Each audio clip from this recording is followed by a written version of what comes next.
د دعا اصل مقصد دا دی چې سړی کله د یو شي وخت الله تعالی جل شانه نه وکي نو په دې کې عمل ضروری دی. عمل څنګه ضروری دی؟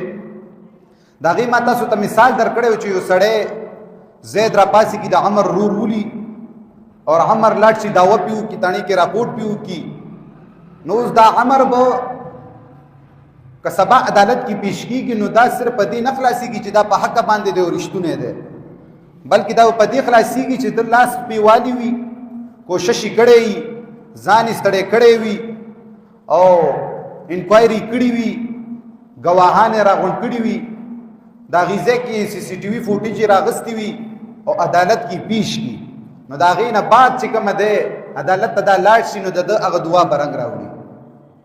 نو دغه شانتي دعا چې کوم ده اصل کې دا یو ارزو وي د انسان په زړه کې. ارزو نه بعد دویم سټپ چې کوم ده د دې تمنا ده. تمنا نه بعد چې کله تمنا په زړه کې پیدا شي دین ارمان جوړ شي. اول ارزو وي بیا تمنا شي بیا ارمان شي. او دا ارمان متعلق ما تاسو ته ویلی و چې لکه علامہ اقبال په خپل یو شعر کې وایي چې لب پہ آتی ہے دعا بن کے تمنا میری، لب پہ آتی ہے دعا بن کے تمنا میری. تمنا یې په زړه کې وه خو هغه دعا یې په څه راغله؟ په خولې باندې بیا راغله. نو ورني سټیپونه د دعا دا دي چې ارزو وي بیا تمنا شي بیا ارمان شي، د ارمان نه بعد دعا شي. اوس چې کله د درې شیزونو سټیپونو خبره لاړله ارمان ته نه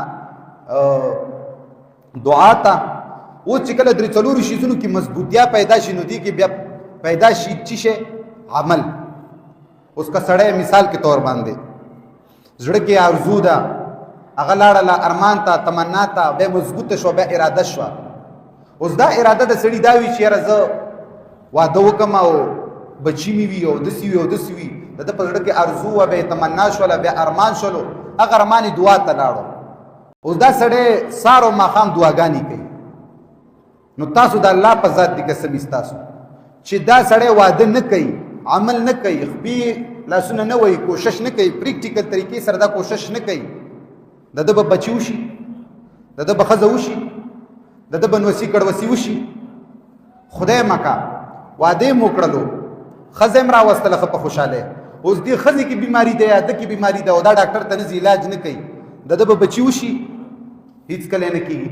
ښه د ده بیماری علاج یې مو وکړو چې د کور والا بیماري وي د ده به بچي وشي؟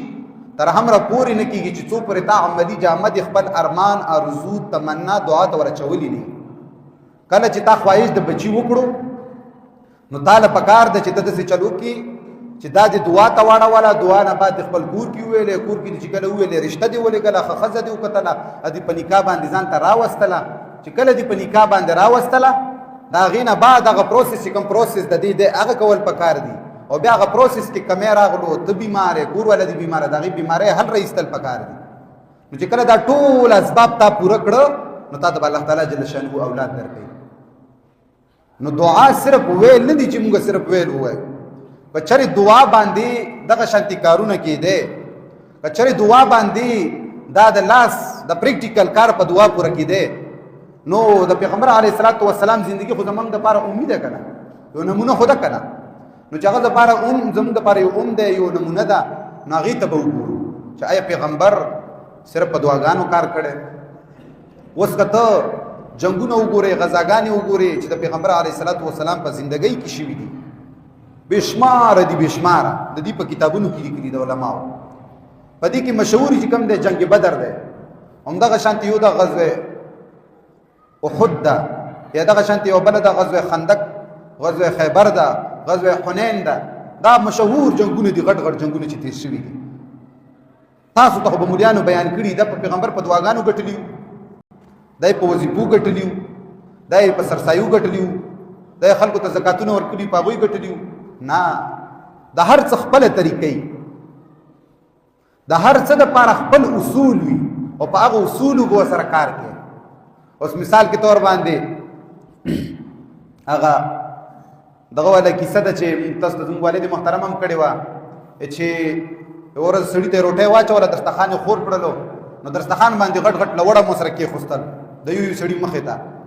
نو هغه مېلمه ورته ویلي چې حاجي صاحب دا لرګي مو والا سلسله ایښي دي، نغه وته ویل چې زمونږ مشرانو په پخوا چې کم دی کله چې چا به روټۍ به خوړل نو غاښونو کې به څه خښ شول ناغې سره د ډکو سره به راایستل نو ټایم ډېر تیر شول نو هغه ډکي لاړل لوړو ته بدل شول نو دغه شانتي کار به نه کوو د هر څه ته به ګورو چې کومه خبره څنګه وي او څنګه سمون خوري هغه شانتي به یې کوو داسې نه ده چې ټایم تیر شو نو ټکې به لوړ ته بدېږي نو بیا به موږ لوړ خولې کې وخورو